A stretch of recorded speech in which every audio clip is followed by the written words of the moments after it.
India next channel వారికి ముందుగా నా కృతజ్ఞతలు. అట్లాగే వ్యూవర్స్ అందరికి కూడా ఒక మనవి చేస్తున్నాను కదా అంటే ఈ ఛానల్ని మీరందరూ లైక్ చేయండి, షేర్ చేయండి. ఇవాళ ముఖ్యంగా రాజ్యాంగం అవతరించిన 75వ సంవత్సరం నడుస్తున్న సందర్భంగా నేను ఒక హైకోర్టు అడ్వకేట్ని.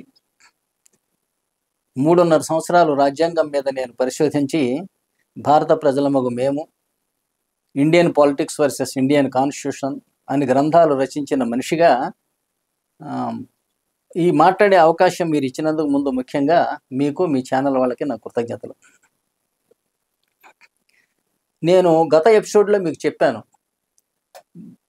భారత రాజ్యాంగం ప్రపంచంలో అతిపెద్ద లిఖిత రాజ్యాంగం మాత్రమే కాదు, ప్రపంచంలోనే అత్యుత్తమమైనటువంటి రాజ్యాంగం కూడా. అట్లాగే దాని రచనను సూపర్వైజ్ చేసినటువంటి మన రాజ్యాంగ రచనా కమిటీకి అధ్యక్షుడైన అంబేద్కర్ మహాశయుడు కూడా నిజంగా భారత రత్న బిరుదుకి అంతకు మించిన అర్హుడు మరొకడు లేడని నా అభిప్రాయం. అంత చక్కటి రాజ్యాంగాన్ని అందించినందుకు ముందుగా అంబేద్కర్ మహాశయుడికి మనం అందరం కృతజ్ఞతలు చెప్పుకోవాలి. కాకపోతే నేను చెప్పాను కదా, అదే స్థాయిలో మనం రాజ్యాంగాన్ని నిర్వీర్యం చేసుకొని, నిర్లక్ష్యం చేసి, ఎవరికి అనుకూలం ఉన్న విధంగా వాళ్ళు రాజకీయ అవసరాల కోసం ముందుకు వెళ్ళిపోతూ ఇవాళ దేశాన్ని అస్తవ్యస్తం చేసి, రాజకీయాలలో కులానికి పడదు, భారతదేశంలో మతానికి పడదు, రాష్ట్రానికి పడదు, రాష్ట్రానికి దేశానికి పడదు.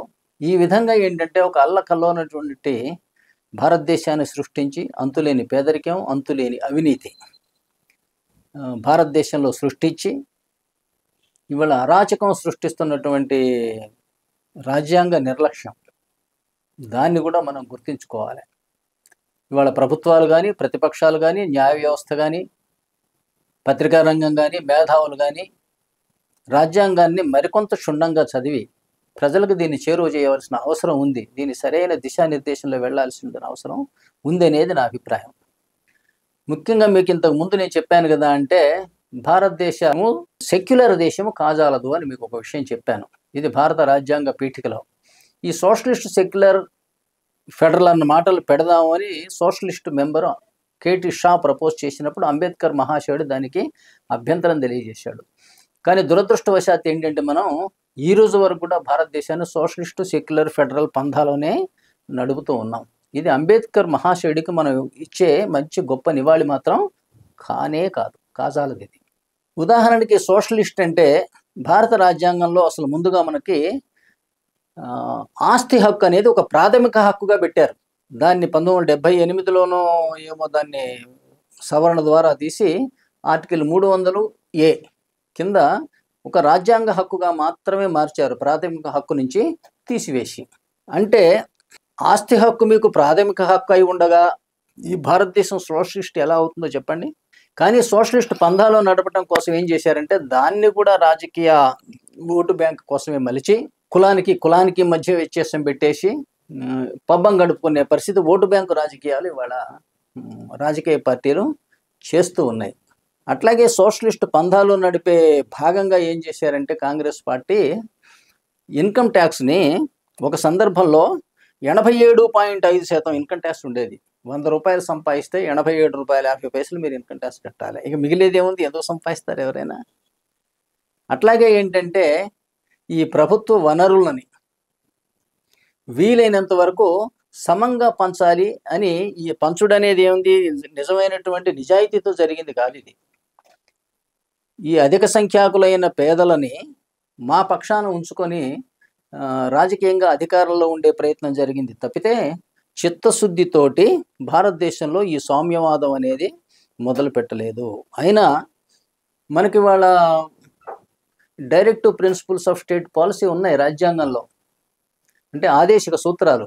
అంబేద్కర్ మహాశయుడే స్వయంగా ఈ మాట వాడాడు, మీకు ఆదేశిక సూత్రాలు పెట్టాము, అందులో మీకు సామాజిక న్యాయం కనపడలేదా, ఇది సోషలిజం మీకు అందులో కనపడలేదా, అంతకు మించి సోషలిజం ఇంకేమైనా ఉంటుందా అని అంబేద్కర్ ప్రత్యేకంగా ఈ మాటని ఆయన ప్రశ్నగా సంధించాడు.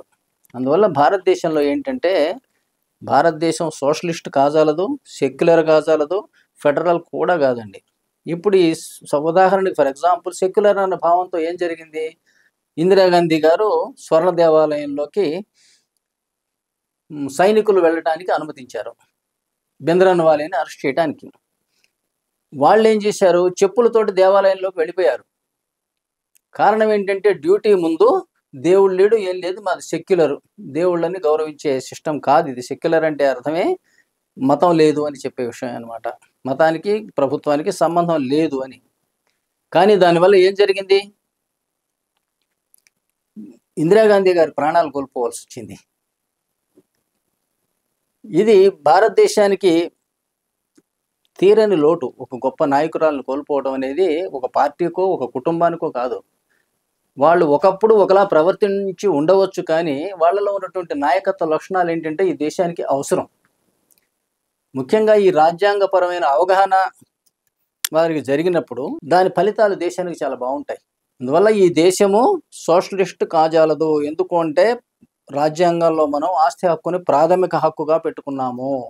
తర్వాత దాన్ని తీసి ఇందిరాగాంధీ గారు రాజ్యాంగ హక్కుగా మార్చారు ఆర్టికల్ 300A కింద. అట్లాగే అంబేద్కర్ గారు సోషలిస్టు, సెక్యులర్, ఫెడరల్ ఈ 3 పదాలన్నీ రాజ్యాంగ పీఠికలో పెట్టడాన్ని వ్యతిరేకించారు.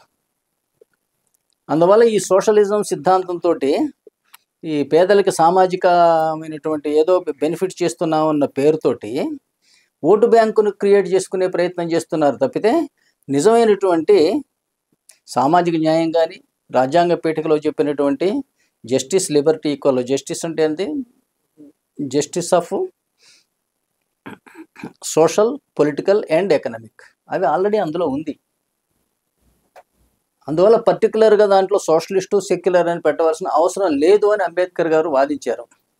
అందువల్ల ఈ దేశాన్ని సోషలిస్టు, సెక్యులర్, ఫెడరల్ అనేవాళ్ళు అంబేద్కర్ గారిని అవమానిస్తున్నామని మాత్రం గుర్తుంచుకోవాలి.